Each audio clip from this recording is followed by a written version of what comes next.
Olá pessoal, tudo bem? Bom pessoal, espero que vocês estejam aproveitando os vídeos e não se esqueçam que vocês podem participar do fórum para tirar dúvidas, tá bom? Nós estamos monitorando o fórum. Com relação ao tema 4, não é? Essa aula de hoje, na verdade, ela estava reservada para atividades. Então, o que eu vou fazer é reforçar o conteúdo do capítulo 6, que é referente ao tema 4, e comentar alguns pontos adicionais e, obviamente, eu vou comentar a tarefa individual e a tarefa em grupo, tá bom? Primeiro ponto que eu gostaria de comentar é a questão do lucro bruto. O lucro bruto, quando a gente vai analisar, ele é um indicador importante. Logo mais eu vou abrir a planilha da Arezzo para vocês visualizarem como o lucro é calculado, o lucro bruto é calculado, mas basicamente é a diferença entre a receita de venda da empresa e o custo da mercadoria vendida. Se nós estamos falando de uma empresa que pertence ao setor industrial, eu tenho receita de venda menos o custo do produto vendido. Então essa é uma diferença importante. Quem está começando a estudar contabilidade agora, é importante considerar esses termos. Então, CMV é o custo da mercadoria vendida, é mais utilizado para comércio. Então, para calcular o lucro bruto, eu tenho a receita da empresa menos o CMV, tá bom? Eu vou chegar no lucro bruto. Para chegar, ou melhor, se você está olhando uma empresa que pertence à indústria, você tem a receita, ao invés de calcular, de usar o CMV, você vai utilizar, obviamente, o CPV, que é o custo do produto vendido, e vai chegar no lucro bruto. Então, são terminologias diferentes, nomenclaturas diferentes que a gente precisa saber, conhecer. O lucro operacional é outro indicador também muito acompanhado. Ele corresponde à receita menos o CMV ou o CPV, dependendo da empresa que nós estamos analisando, menos outras despesas, normalmente despesas de natureza operacional. Então, para chegar no lucro operacional, eu tenho que diminuir ou tirar do lucro bruto a despesa de venda, que é inerente ao negócio, a despesa administrativa também é inerente ao negócio, são despesas necessárias para o funcionamento daquele negócio. Então, eu devo considerar na conta. Já as despesas financeiras, que são consideradas como despesas de natureza operacional, esse ponto é polêmico. Normalmente eu classifico a despesa financeira, eu não classifico como operacional. Na minha visão, a despesa financeira não é operação, não faz parte da operação. Então eu sugiro tirar. Quando você vai computar, quando você vai calcular o lucro operacional, pode considerar despesas de venda, administrativas e outras despesas associadas ao negócio. Mas a despesa financeira não. Não. Eu vou explicar. A despesa financeira, na verdade, são juros que a empresa paga. Juros que são oriundos de financiamentos ou empréstimos. Vamos imaginar que essa empresa tem empréstimos com o banco.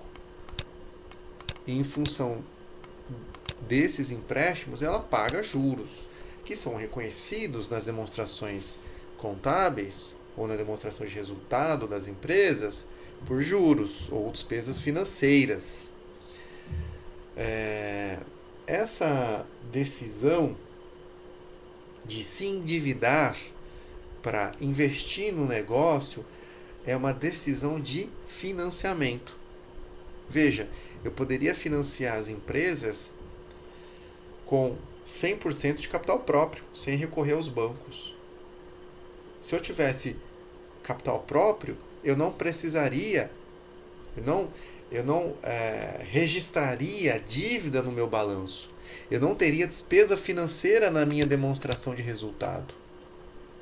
Então a gente fala que o empréstimo é uma decisão de financiamento da empresa. Muitas empresas recorrem ao empréstimo para financiar os seus investimentos. Nesse caso, as despesas financeiras que são geradas pela decisão de financiamento não são classificadas como despesas operacionais. O que eu considero como despesa operacional? Despesa de salário, despesa de aluguel, despesa de energia, enfim, resumidamente, como está no slide, despesas de venda, despesas administrativas, aquelas associadas ao negócio. A despesa financeira simplesmente fruto de uma decisão de financiamento da empresa, de captação de recursos. Como ela não tinha capital próprio, ela teve que recorrer ao banco. Nesse caso, ela registra a despesa financeira na sua demonstração de resultado.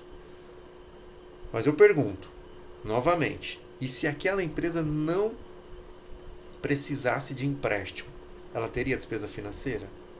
Não. Ela não teria despesa financeira. Então veja, se você tem várias empresas à disposição para analisar, algumas têm capital próprio, apenas capital próprio, e outras têm capital próprio e capital de terceiros ou empréstimos com os juros ou a despesa financeira, e você vai comparar essas empresas, a sua análise comparativa pode ser prejudicada. Então, em função disso, a gente recomenda, orienta para classificar a despesa financeira como não operacional. Essa é a principal recomendação. Outro ponto que eu gostaria de comentar, se alguém tiver dúvida em relação a essa questão da despesa financeira, pode me procurar no fórum. Com relação ao imposto de renda, que é comentado pelo professor Marion, normalmente a gente utiliza uma alíquota de imposto de renda. As empresas, o lucro que é gerado pelas empresas, ele é tributado. Então, uma porcentagem do lucro calculado é retida e paga para o governo, para a autoridade fiscal. É como se uma parte do resultado gerado pela empresa pertencesse ao governo. Esse é o imposto de renda. Muitos já ouviram falar, obviamente. E as grandes empresas, geralmente, optam pelo lucro real e recolhem uma alíquota de 34%.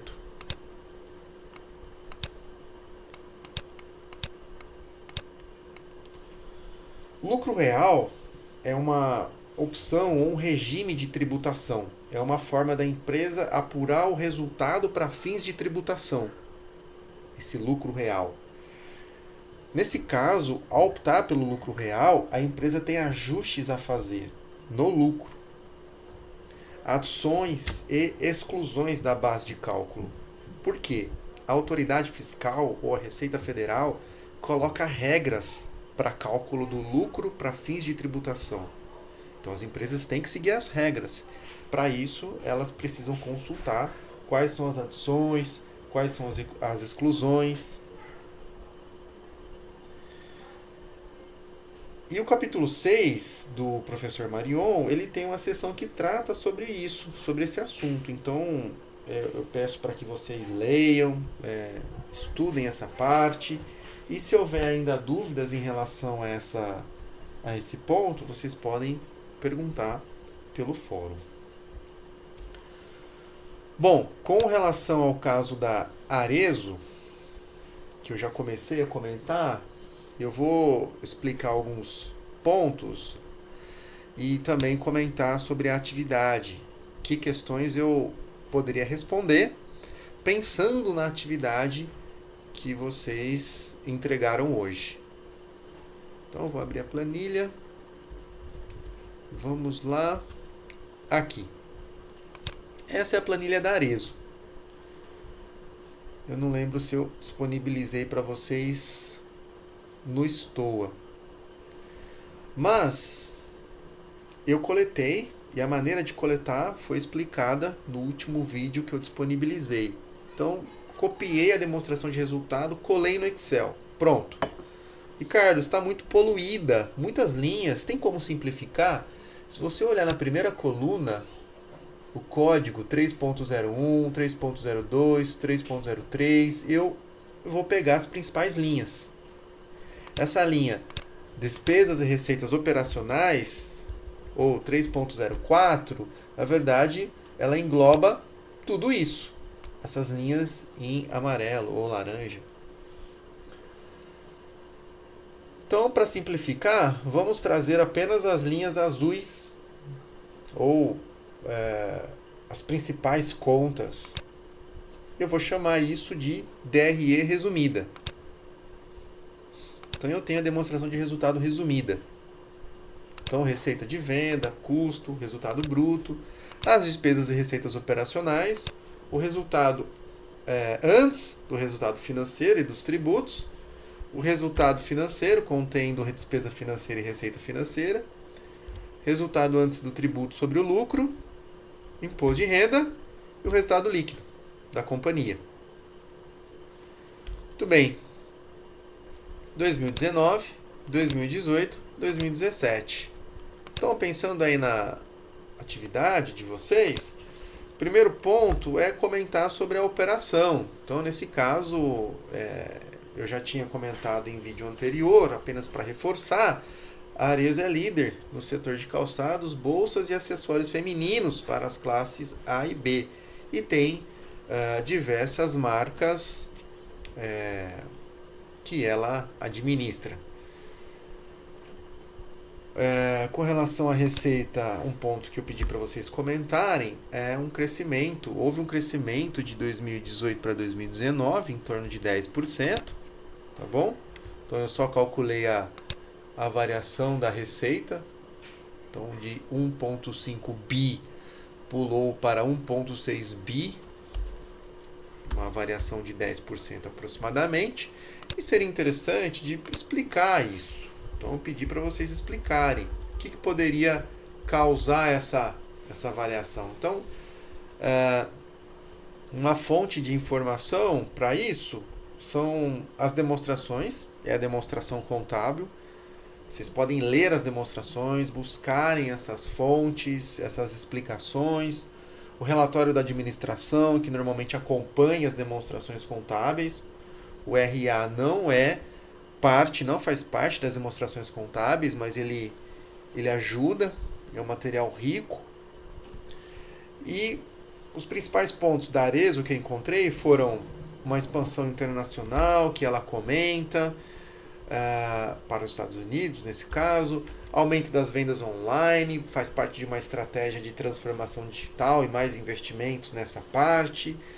O próprio aumento de lojas da companhia, próprias e franquias, principalmente as franquias que aumentaram, não é? E o aumento das vendas por marcas. Você consegue encontrar também a variação das receitas por marca no mercado interno. E lembrando que é uma das líderes do mercado brasileiro, e isso mostra a consolidação da sua posição. Eu tenho um material, na verdade é uma parte do RA, do relatório de administração da companhia, que tem os principais indicadores operacionais. Então mostra um aumento no número de pares vendidos, olha a informação que ela coloca. Números de pares vendidos, de 13 milhões para 14 milhões em 2019. Número de bolsas vendidas também houve um aumento. Número de funcionários aumentou modestamente, mas aumentou. Número de lojas, não é? De 685 para 752 lojas. Então esse crescimento da empresa pode explicar esse crescimento físico, pode explicar esse aumento da receita ou do faturamento da companhia. Outro ponto que eu gostaria de comentar, pontos adicionais, tá bom, pessoal? Lucro bruto. Com o lucro bruto e receita de venda, você analisa a margem bruta da empresa. Então, por exemplo, se você dividir o lucro bruto pela receita de venda, você tem em 2019 46,2. O que significa? Como eu posso ler essa margem bruta, Ricardo? Dessa maneira: para cada R$100 de venda, a empresa gerou R$46,2 de lucro após custos de venda. Por quê? O lucro bruto, você está deduzindo apenas os custos com a venda. Então ainda tem outros custos para você considerar, para você cobrir. Então, outra maneira de visualizar a demonstração de resultado ou de interpretar os números da DRE é analisar a margem líquida. Ao invés de dividir o lucro bruto, você divide o lucro líquido pela receita de venda. E aí você tem, por exemplo, que a margem líquida de 2019, que é essa, em amarelo, ela é de 9,7. O que significa isso? Para cada R$100 de venda, a empresa gerou R$9,7 de lucro após cobrir todos os custos e despesas. Nesse caso, você está considerando tudo, inclusive imposto de renda, despesa financeira, despesa de venda, despesa administrativa e, claro, os custos de venda. Tudo bem? Já o lucro operacional, que eu comentei com vocês, a empresa disponibiliza, eu vou mostrar para vocês, a célula C8. Esse resultado antes do resultado financeiro e dos tributos. Então vejam, tem o resultado bruto de 775 e depois as despesas e receitas operacionais. Essa diferença eu tenho 223 milhões de resultado antes do resultado financeiro e dos tributos. É um número que se aproxima do lucro operacional, tá bom? Mas ele não é o lucro operacional. Por quê? Ricardo, mas não está pegando as despesas financeiras. Como você disse, as despesas financeiras estão de fora. Elas não estão sendo consideradas nessa conta. Realmente, tá certo.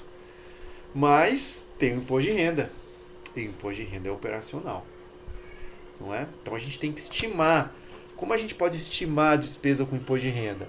Uma maneira de trabalhar com uma estimativa é considerar 34%, que é a alíquota mais usada para grandes empresas. 34% desse lucro, eu tenho 75 milhões. E a diferença é 147 milhões. Então a estimativa do lucro operacional após o imposto de renda estimado é de 147 milhões. Por que estimado, Ricardo? Esse número ele não é o lucro usado para apuração do IR. Quando a empresa opta pelo lucro real, e provavelmente é o caso da Arezzo, adições e exclusões são feitas na base de cálculo. Então esse não é o número real, não é o lucro real na visão do fisco. Então esses 75 milhões eles representam uma estimativa, não é o número correto, tá? Bom, feita essa explicação, ao dividir o lucro operacional estimado após imposto de renda e a receita de venda, eu tenho uma margem operacional de 8,8. Mas eu sei que esse número não está correto. E quando eu comparo com a margem líquida, vejam, a margem operacional é inferior à margem líquida. Então é mais uma evidência de que o meu imposto de renda muito provavelmente está errado. Eu deveria fazer o quê? O que eu poderia fazer? Nesse caso, eu posso analisar o lucro operacional antes do imposto de renda para não contaminar a minha análise, digamos assim. Ou então eu poderia estimar o lucro operacional de outras, ou melhor, o imposto de renda operacional de outra maneira. Não é o caso, não é o nosso objetivo, mas a gente pode discutir esse ponto em aulas futuras. Então, em resumo, vai trabalhar com lucro operacional? Vou. Cuidado com o imposto de renda. Se você for calcular, aplicar a alíquota de 34% no lucro que é apresentado na demonstração de resultado, você pode cometer um erro, pois você precisa do lucro real após ajustes, adições e exclusões, que talvez você não tenha nas demonstrações contábeis. Na dúvida, analisa o lucro operacional antes do imposto de renda, ou a gente pode estudar em outras aulas como fazer essa estimativa de maneira mais adequada. Tudo bem? Bom, com relação ao ponto das despesas, outro ponto que eu pedi para vocês comentarem na atividade em grupo é analisar as principais variações das despesas, as principais despesas, e eu peguei na nota 27 das notas explicativas de 2019 da Arezzo a composição das despesas, e a mais significativa é a despesa de matéria-prima, que inclusive eu fiz um gráfico para vocês visualizarem de maneira melhor. Então veja, matéria-prima e materiais de uso e consumo representa 63% das despesas. É significativo. Em segundo lugar, eu tenho despesas com pessoal e depois as menores parcelas das despesas. Então, um ponto que chama a atenção é a matéria-prima, que realmente é o principal recurso necessário para a confecção das roupas, dos calçados, do material que a empresa vende, disponibiliza, oferece ao mercado. Então a matéria-prima tem um custo significativo. E esse aumento de 10%, considerando 18 e 19, pode ser reflexo do crescimento físico da empresa. Mas pode ser também um aumento no custo com fornecedores. E esse ponto a gente deveria investigar. Mas como a gente ainda não entrou na parte de indicadores de atividade, a gente pode comentar sobre esse ponto nas próximas aulas. Isso vai demandar mais tempo e mais atenção da nossa parte. Outro gráfico que eu fiz, que eu achei interessante, é comparar todas as despesas, não é? De 2018 para 2019. Isso também pode ser fruto de análise de vocês. A representação gráfica ajuda muito a visualizar essas diferenças. Tudo bem? Bom, fiz os comentários em relação a essa companhia, a Arezzo, que na verdade, além de orientá-los na demonstração de resultado, como ler a demonstração, como analisar o que é a margem, pode também ajudá-los a entender a atividade em grupo. Com relação às atividades, a atividade individual, eu pedi para vocês pesquisarem a questão do ativo, o que é ativo na estrutura conceitual. Então, tem lá do 4.3 ao 4.25 da estrutura conceitual, ativo é um recurso econômico, presente, controlado pela entidade como resultado de eventos passados. E nas demais linhas da estrutura conceitual, ele vai destrinchando, vai explicando mais detalhadamente esses elementos. Então, recurso econômico. O que é um recurso econômico? Ele fala, é um direito que tem o potencial de produzir benefícios econômicos. Tá, mas o que é um direito?